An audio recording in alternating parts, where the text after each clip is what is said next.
Oi, pessoal, tudo bem? Sejam todos muito bem-vindos, bem-vindas a mais uma edição do nosso painel Imagem e Credibilidade. Você já sabe, é o espaço onde se discute a comunicação por quem faz a comunicação. Os mais diversos âmbitos, comunicação de saúde, empresarial, publicitária, jornalística. Hoje nós temos o privilégio de receber aqui a Carol Milters. A Carol ela é escritora, facilitadora e investigadora da saúde mental no trabalho. Poxa vida, e como hoje esse tema é atual, em saúde mental no trabalho. Pois bem, o tema é instigante. Crônicas da síndrome de burnout, compartilhando a cura pela palavra escrita e falada. Primeiro eu vou dar umas boas-vindas ao meu companheiro Mota. Tudo bem, Mota? Bom dia, boa tarde para a Carol que está aí no outro lado do continente. E boa noite. E boa noite para aqueles que vão nos assistir a partir de 21 horas. E bora para o conteúdo. Bora para o conteúdo. Ô, Carol, primeiro bem-vinda, é um privilégio receber aqui com um tema tão atual como este. Eu entrei lá no seu LinkedIn e uma frase me chamou muita atenção. A cura pela palavra. Por quê, Carol? Estevão, Alexandre, muito obrigada pelo convite, é uma honra estar aqui. Aqui onde eu estou, 5 horas na frente de vocês, na Holanda. Boa tarde, mas para quem for assistir, boa noite. Essa é uma frase que está escrita aqui no meu painel, aqui atrás de mim, e ela está em volta de mim, assim, ela é meio que um mantra para mim, porque ela faz muito sentido na minha vida, porque quando eu adoeci em função do excesso de trabalho, a gente já vai entrar um pouco nisso, mas eu tive um período muito difícil de adoecimento físico e psíquico em função do excesso de trabalho, e quando eu não tinha nada, energia para fazer nada, eu escrevia. Eu conseguia ler e escrever. E então a palavra ela foi uma fonte de cura muito grande para mim, porque foi através da informação que eu lia a respeito do que estava acontecendo comigo e a partir da escrita que eu fazia para conseguir assimilar o que estava me acontecendo. Isso foi um processo muito importante, e quando eu comecei a compartilhar a minha história, também foi algo que me fez muito bem, e até hoje acho que ajuda muitas pessoas, porque eu falo de um tema que às vezes é muito estigmatizado, parece que não está acontecendo com ninguém, que é feio falar sobre isso, e quando a gente fala sobre isso, a gente tira aquele peso, daquele segredo, daquela coisa pesada, e a gente consegue compartilhar essa cura, e eu acho que essa é uma das minhas missões, e eu, apesar de ter sido uma jornada meio dolorosa para chegar nela, eu tenho muito orgulho e me sinto muito honrada de fazer parte disso. E como a comunicação, Mota, consegue ser fascinante, né? Colocar para fora, não deixar aquela coisa que está te fazendo mal de corroer. E o estigma destacado pela Carol, a gente vai falar um pouquinho depois, mas acredito que assemelha-se muito à depressão, né? Frescura, tá trabalhando, você está esgotada? Está todo mundo trabalhando aqui, a equipe toda está... Por que só você está precisando se afastar do trabalho? Tem uma ironia muito fina nessa palavra, porque só você está se afastando. E as pessoas têm que entender que isso é muito sério, né? Mota, por favor, sua primeira pergunta. Eu não vou ser tão elegante como você foi, Estevão. Não vou ser... Isso é um preconceito mesmo. Entendeu? Preconceito. Vamos fazer assim. Porque a síndrome de burnout ela é uma coisa, um processo, um fenômeno recente da vida contemporânea e pouco conhecido, pouco divulgado, mas na realidade, pelo que a gente pôde observar, e a Carol tem completa expertise nisso, e também não aceito pelas pessoas. Ainda mais nesse processo que a gente está vivendo nessa vida, nesse processo de pandemia, etc., as pessoas estão trabalhando muito em casa e precisam, com a desculpa de que a pandemia pode tirar o salário, pode tirar a provisão, etc., etc. Então, eu tenho que cair matando, vamos falar assim, né? Aí as pessoas não aceitam muito isso. E o que eu achei muito importante, Carol, é isso que o Estevão levantou, quer dizer, você usou a sua forma de se comunicar, você usou algo que emergiu dentro de você, do tipo assim, eu preciso ter uma válvula de escape. Aí foi lá e começou a escrever. Daí nasceu, provavelmente deve ter nascido, as crônicas da síndrome de burnout, né? E que te fez, naturalmente, dar um mergulho nisso para ajudar, inclusive se identificando e entendendo que outras pessoas podem estar passando pelo mesmo problema, estão passando pelo mesmo problema que você já passou e que você venceu. Mas fala um pouquinho para mim, o que é a síndrome de burnout? Vamos ser bastante didáticos, eu não posso deixar de ser professor. Então, a gente tem que partir do início. O que é a síndrome de burnout? De uma maneira geral, você conhece isso demais, pode dizer para a gente de uma maneira tua, bem prática. Com certeza. A síndrome de burnout, ela, como o primeiro nome já diz, é síndrome, ou seja, ela é um conjunto de sintomas que vão aparecer de forma relativamente simultânea. Então, vão ser várias coisas que vão acontecer meio que ao mesmo tempo, e é um conjunto de coincidências, não é só um sintoma físico ou só um sintoma psíquico, é um pouco de todas as coisas acontecendo juntas. Ela é um conjunto de sintomas físicos, que são decorrentes do cansaço e do excesso de estresse que não é resolvido no corpo, e psíquicos, que tem a ver com esse estresse que não é resolvido na mente, e essa sensação e esse agravamento do nosso estado psíquico. Quer dizer, eu me sinto cansada, eu fico cansada e exausta, fisicamente, a minha imunidade baixa, e emocionalmente eu me sinto sugada, e eu sinto que eu tenho apatia, eu tenho a sensação de que não faz sentido o que eu estou fazendo. E aí, o burnout, ele é como se fosse um espectro. Ele não é, assim, tem ou não tem. Ele é um espectro. Todos nós temos um nível de estresse porque faz parte da vida, né? Fazer uma experiência diferente, a gente dar uma entrevista, organizar uma live, fazer um projeto, apresentar uma reunião, isso é uma fonte de estresse e faz parte. A questão é quando a gente não consegue parar de ter estresse e a gente não recupera esse estresse, porque a gente precisa, o estresse é bom, de certa forma, não vamos romantizá-lo, mas ele é importante na vida, é necessário, faz parte.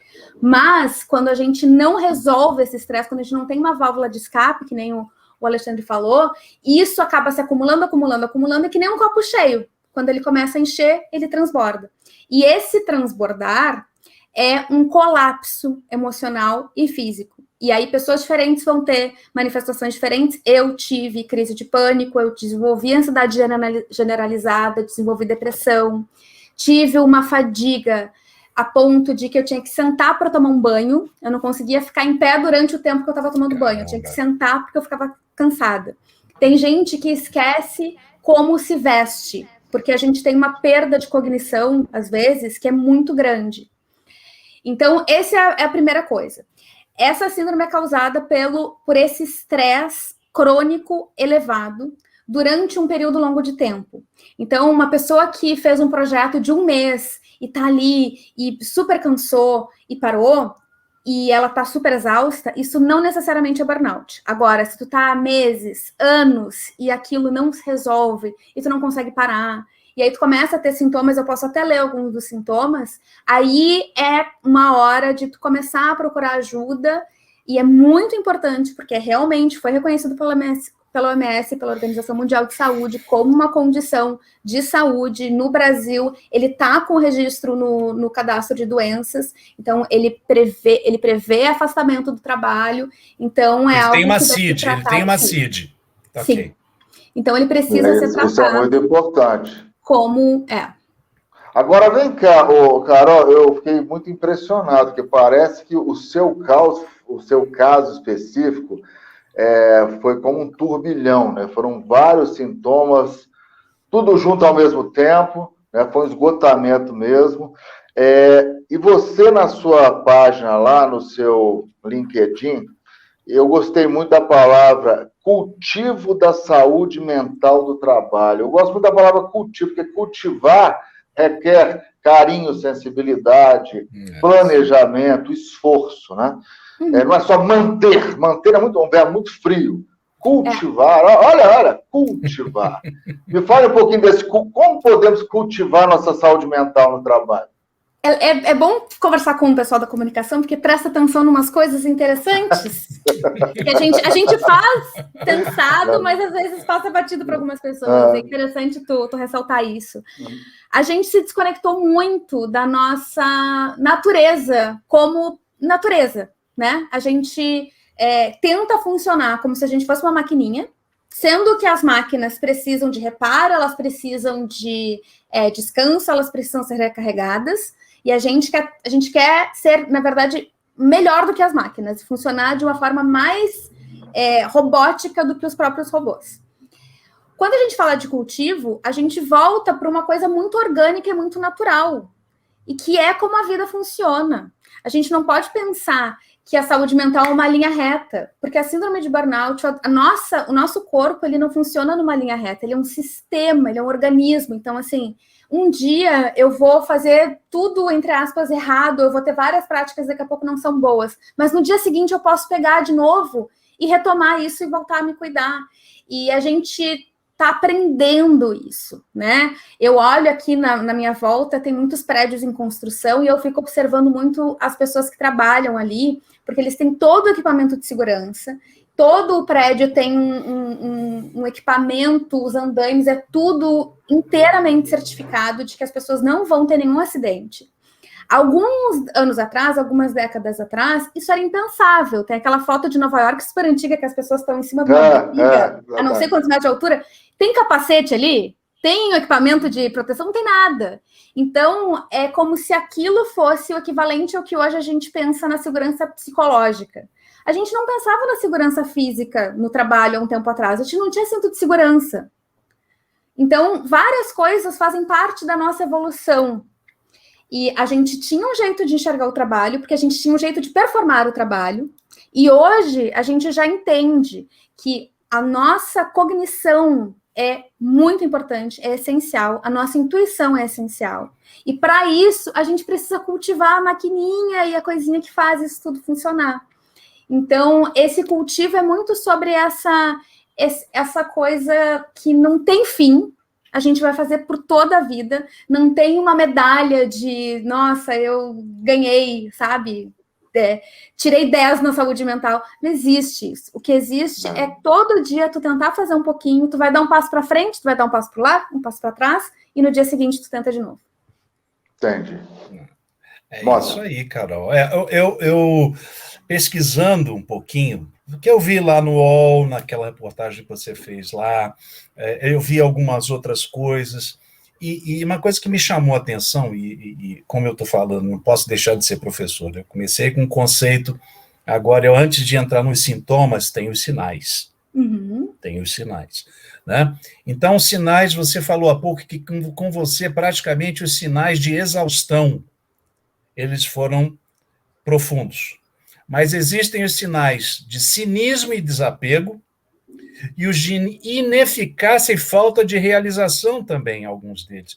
Eu queria que você falasse um pouquinho, como é que a pessoa que está nos vendo aqui pode falar assim, puxa vida, eu não tive sinal de exaustão, mas eu não estou com vontade de, sabe, não estou nem aí para a família, não estou nem aí para horário, eu não estou nem aí não quero projeto novo, ou outros que podem estar falando assim, caramba, eu faço, me esgoto tudo, não consigo, como é que eu vou me realizar? Trabalhei 40 anos, estou assim desse jeito, não consigo me realizar. Isso também pode, você falou, né? Tudo junto, né? Como é que é isso? Então, a exaustão é o fim da linha, né? É como se tu tivesse com um carro dirigindo na direção de um precipício. E aí o carro cai do precipício. Só que, às vezes, tu tá no carro e tu olha pro precipício e tu pensa, eu vou voar. Dirigir. Você tem que dirigir o carro. E aí tu pensa assim, eu não vou cair no precipício, eu vou voar. E aí tu acelera. E aí o que acontece com a exaustão é que ela já é essa queda, já é esse colapso total e completo, é o final da linha. Muito antes disso, tem essa sensação... Minha mãe está me ajudando aqui, porque senão meu celular vai acabar a bateria. Continua, Carol. Olá, bem-vinda, tranquilo. O que acontece? Antes da gente chegar na exaustão... Essa foi boa. antes da gente chegar na exaustão, que é quando o carro cai do precipício, a gente tem esse primeiro momento que é como se o carro perdesse as marchas, que tu não sabe mais para onde tu tá indo, parece que tu não tá chegando a lugar nenhum. Eu me lembro muito claramente, 8 meses antes de eu colapsar, eu chamei o dono da empresa onde eu trabalhava, o CEO da empresa, para uma reunião, e eu disse para ele, eu tenho a sensação de que eu não estou chegando a lugar nenhum. E eu chorava dizendo isso. Eu tenho a sensação de que meu trabalho não serve para nada. Eu não sei o que eu estou fazendo aqui. Eu não sei por que eu estou fazendo o que eu estou fazendo. Eu só apago um incêndio. Eu estou começando a me sentir burra. Eu não estou me desenvolvendo. E eu fui colocando todas as coisas, mas infelizmente, porque, né, pessoas diferentes e questão de informação também, a forma como isso foi lidado com certeza não foi a melhor, mas houve essa identificação inicial de eu não enxergo o porquê eu faço o que eu estou fazendo e eu estou começando a não entender o que tem na minha frente. Só que aí o que acontece é que às vezes, para tu te defender disso, eu tenho uma live que está no meu YouTube e no meu Instagram, eu sou @carolmiltres em todas as redes, que eu falo sobre como é que funciona o estresse. E ela é bem didática também, é bem importante entender, porque o burnout é quando o estresse chega lá no último limite. Então, quem quiser saber mais, fica à vontade. Quando a gente está nessa questão do estresse, a gente começa a se sentir muito mal dessa coisa de que parece que a gente não anda, então parece que se acelerar vai ser melhor. Entendi. E aí eu não paro, eu não durmo, eu não descanso. Você acha que você está parada, ou melhor, ou até lenta demais, né? Então é necessário que você... É necessário, né? A pessoa percebe que precisa acelerar. Você fez uma analogia perfeita. Agora, deixa eu pegar um gancho que eu acho muito interessante, essa questão da Carol. Como foi a receptividade do seu chefe? Quando você fala que não foi a melhor possível, mas só para que as outras pessoas também que passaram ou que estão passando por isso, porque, gente, você tem que dar satisfação para o seu chefe, você tem que sentar à mesa com o seu chefe. Você acha que hoje as chefias e os recursos humanos, os departamentos de recursos humanos, estão mais preparados no ambiente corporativo? Ou sensíveis. Mais sensíveis para essa questão da saúde mental dos funcionários? Eu acho que depende muito. Acho que talvez estejam mais sensíveis do que quando isso aconteceu comigo há 7, 6 anos atrás. Suponho que sim. Mas, de verdade, eu acho que a não ser que isso aconteça com alguém próximo a uma pessoa que esteja lá na cabeça, que tome as decisões na empresa, a não ser que isso aconteça com um diretor, com um sócio, com um chefe, ou com alguma pessoa da família, que ele veja a dor e ele veja que isso não é invenção, é uma situação muito difícil de empatizar, e que dependendo do ambiente, e aí, retomando só uma coisa que o Alexandre falou lá no começo sobre o estigma, a gente não fala sobre burnout, porque o burnout não é só um problema do trabalhador. Ele é uma corresponsabilidade, e eu procuro sempre falar isso, porque é uma coisa muito, muito essencial de saber. Ele é uma corresponsabilidade entre o indivíduo, a organização e a cultura.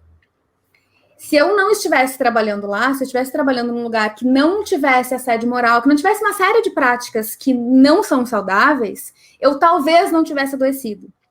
Mas eu estive lá e aquela organização também faz parte de uma cultura nossa de trabalho que nos adoece. Então, a gente precisa entender esses atores todos. Isso. E eu acredito que muitos gestores ainda não estão preparados, porque ainda não viram isso acontecer. Infelizmente, como é algo invisível, se fosse uma doença física visível, quebrei a perna, operei o braço, a pessoa veria, olha, eu não posso trabalhar porque eu estou com o braço imobilizado, então realmente não dá. Mas ainda assim tem gente que tenta, né? Mas muitas das pessoas que estão em cargos de liderança, infelizmente, são pessoas workaholics e são pessoas que estão perpetuando esse comportamento. Quem já passou por isso, quem conhece alguém que tenha passado por isso, já está mudando um pouco a mentalidade. Eu acredito que é uma questão de tempo. É que nem eu estava falando da questão das pessoas que trabalham em construção. Era absurdo pensar que tinha que ter tanta coisa de segurança. Se for pensar 50 anos atrás, alguém viesse de 50 anos atrás, viesse hoje ver uma construção e ia pensar, nossa, mas é muita parafernália, não precisa disso. É a mesma coisa para a saúde mental hoje. Tem coisas que as pessoas que estão hoje na liderança das empresas vão pensar, é frescura, não sei o quê. Daqui a uns anos, eu quero ver eles dizerem a mesma coisa, porque, obviamente, a conscientização vai aumentar, a gente sendo exposto a mais e mais casos, mais e mais histórias, as pessoas vão começar a perceber. Isso não é um problema individual. Muitas empresas, eu acredito que existem muitas empresas que estão muito comprometidas, mas muitas empresas que visam apenas o lucro e não se preocupam com as pessoas que existem, elas querem isolar esse problema. Essa pessoa está doente, ela vai embora, eu vou para o próximo. E ela não se dá conta que isso é um ciclo que se repete. Né? Na empresa onde eu trabalhei, eu sei de pelo menos mais 3, 4 pessoas que tiveram burnout depois de mim. Pois é. Caramba. E isso é complicado. Você falou uma coisa importante demais para quem está nos ouvindo. Tem várias pessoas de vários segmentos, eu tenho certeza, que vão estar assistindo isso a partir da publicação do conteúdo.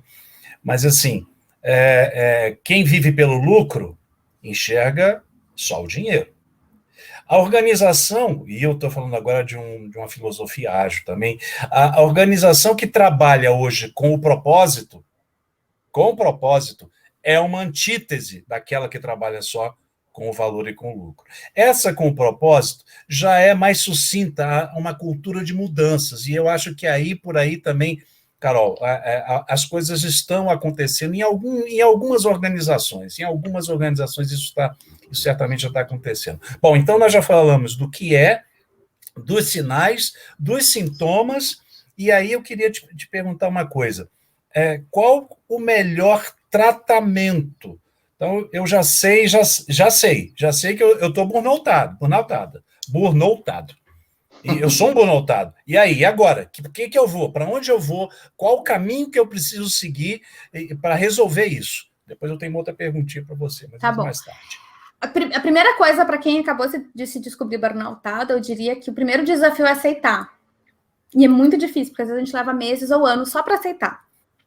Porque isso significa que o jeito que tu achou que a gente deveria lidar com as coisas, o jeito que tu aprendeu, assim, por exemplo e por observação, de como trabalhar, não funciona. E aí é uma queda bem grande, bem grande. Além dos sintomas, essa aceitação de que intuitivamente tu te dá conta que tu não vai conseguir voltar a ser a pessoa que tu era antes. E tem muita gente que fica nessa tentativa, eu preciso voltar a ser, e o voltar a ser não vai ter.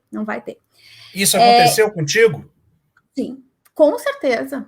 Até muito pouco tempo atrás. E eu demorei muito para me dar conta. E eu queria voltar a ser, essa coisa do voltar, a gente se apega, né? Não, mas eu tinha, olha o que eu tinha. Então, isso é algo que é muito difícil, que eu ouço muitas pessoas relatando isso. Então, assim, a primeira coisa já é tu fazer as pazes. Fazer as pazes contigo, entender que a culpa não é tua. Que tu tem responsabilidade nisso, mas a culpa não é tua, né?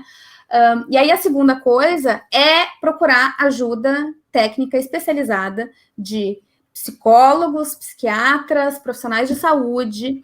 Não tenha medo e nem vergonha de pedir segunda ou terceira opinião. É muito importante que tu esteja com um profissional que tu confie. Pesquisa sobre isso.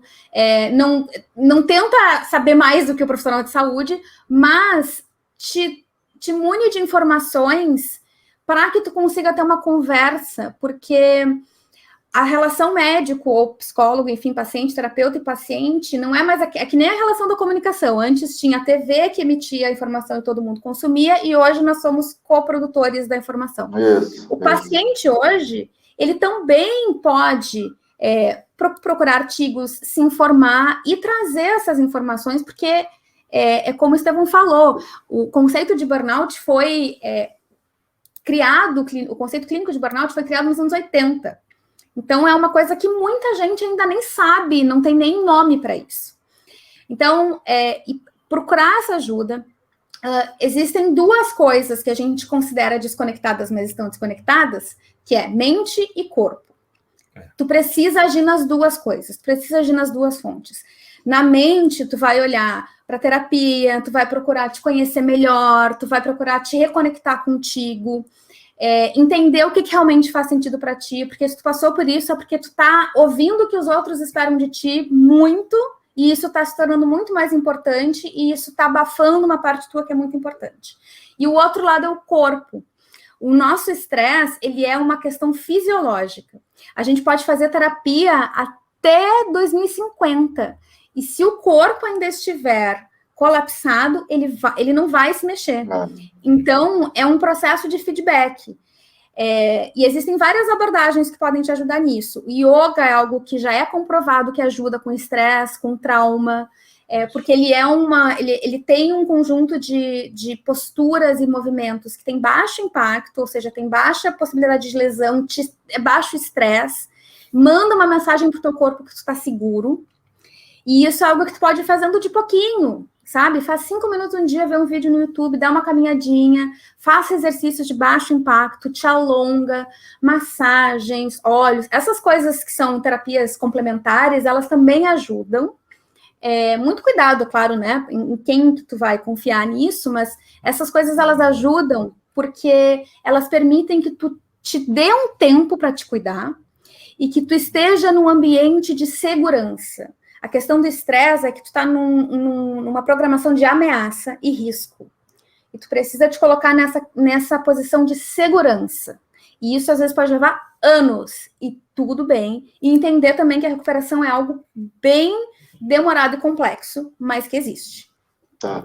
Ô, Carol, temos que finalizar. Vamos para a nossa bússola agora, porque senão a gente... O tempo é muito bom, o tempo passa muito rápido. O que você pode deixar como mensagem final aí para o nosso seguidor?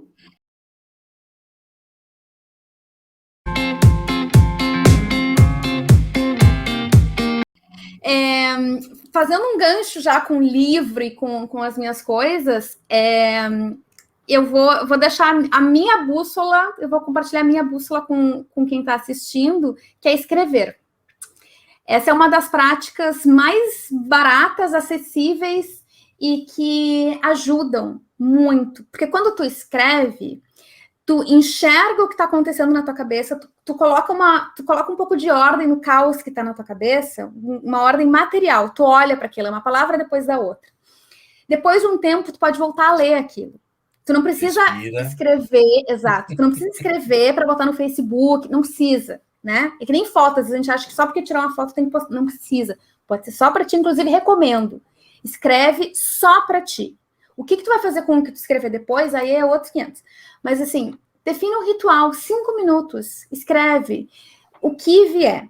Eu fiz isso a partir de um livro da Julia Cameron que ela faz, que chama O Caminho do Artista, que ela dá dicas para pessoas criativas que estão enfrentando um bloqueio criativo, e ela dá um exercício que chama as páginas matinais. E aí o exercício que ela propõe é, todos os dias, acorda, primeira coisa, senta e escreve 3 páginas. E não para de escrever até chegar na 3ª página. Eu fui fazendo isso quando eu não conseguia fazer nada. Eu mal conseguia tomar banho, não conseguia lavar louça, não conseguia fazer nada. Meu namorado maravilhoso fazia tudo, tadinho. E eu só conseguia escrever. E aí eu fui escrevendo e aí era um exercício muito importante de também me tirar um pouco desse julgamento, assim, mas será que alguém quer ler? Não interessa, é para mim. Ninguém mais precisa saber. E aí esse exercício que eu não fiz diariamente e eu não respeitei as 3 páginas, porque eu não sou a pessoa mais disciplinada do mundo, mas eu fiz mesmo assim, do meu jeito, a questão do cultivo, eu fui cultivando esse hábito do jeito que era possível. E aí, 1 ano, 2 depois, quando eu já estava compartilhando a minha história com a Burnout nas redes sociais, falando mais sobre isso, eu fiz uma reunião de todos esses textos e ela se tornou o meu livro Minhas Páginas Matinais, que inclusive eu botei o nome do homenagem. E esse aqui é o meu primeiro livro. Primeiro de muitos. Mostra aí, mostra a capa. Isso. Aí, ó, Minhas Páginas Matinais. E ele está à venda no mundo inteiro, já foi vendido em mais de 15 países, sou muito orgulhosa. E ele está disponível impresso ou digital, procura no Google. Nas grandes lojas, ótimo. Exatamente. Carol, você me parece que também tem... me parece que você está passando isso para as pessoas, né? Uhum. Você está fazendo uma oficina, algo parecido. Fala rapidinho para a gente um pouco disso. Então, no dia 17 de julho, que é um sábado, às 10h30 da manhã, eu estou organizando a oficina que chama Reescrevendo o Burnout, que é para pessoas que estejam passando pela síndrome de burnout. É uma sessão que acontece no Zoom, tem 2 horas de duração, e aí eu proponho exercícios de escrita. Essa já é a 8ª turma de escrita terapêutica que eu faço esse ano, mas é a primeira vez que eu estou fazendo focado em pessoas que têm burnout. E aí, lá no meu site, tu encontra mais informações, e todas as pessoas que participam da oficina conseguem escrever muito e saem leves, sabe? E aí fica um registro para ti também. E isso é muito bom, é muito positivo. Tu pode levar para tua terapia, tu pode mostrar para alguém, pode guardar para ti, para ler daqui a 10 anos, aí tu que sabe. E é muito transformador e é muito, muito, muito importante. E é uma forma de cura pela palavra mesmo, como a gente falou lá no começo. E isso é tão importante. Tecnologia é isso, né? O Estevão caiu aqui, mas não tem problema não, a gente toca para frente.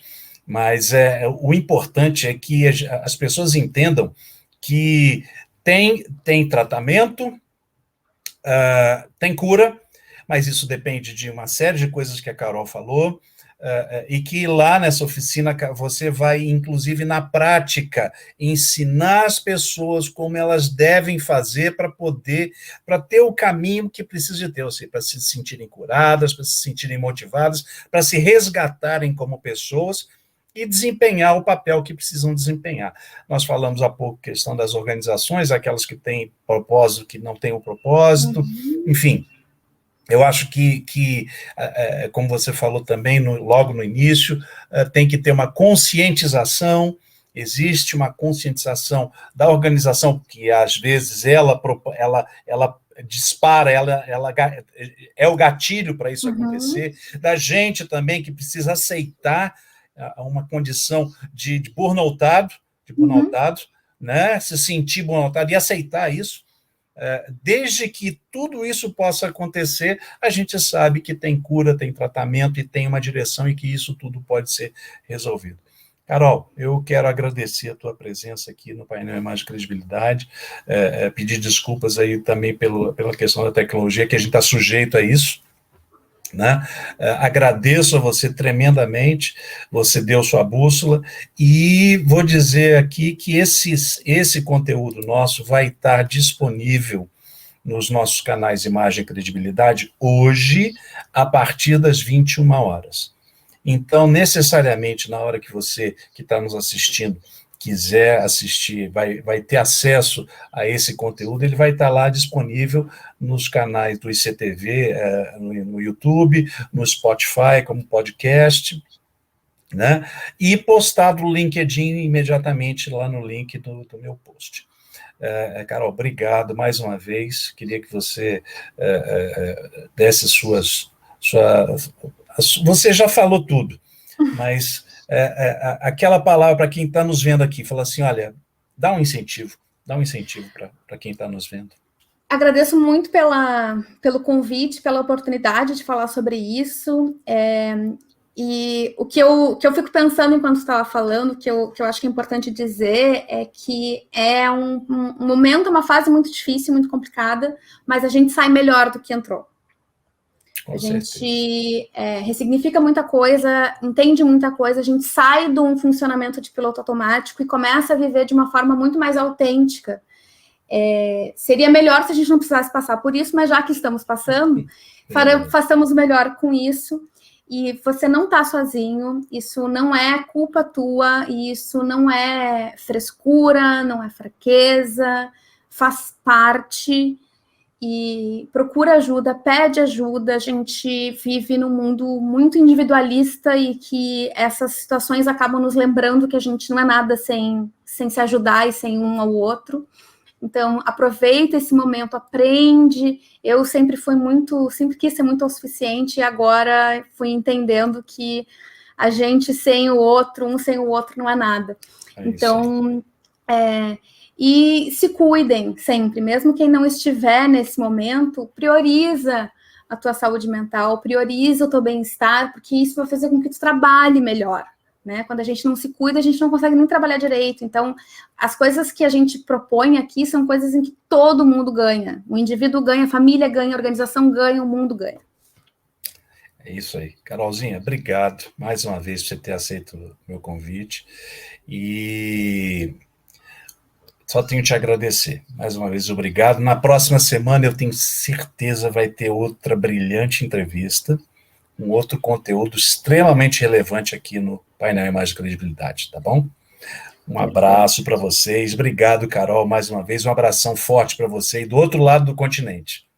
Muito obrigada. Obrigado a todos que estão nos assistindo. Valeu. Obrigada a todos. Um abraço a todos.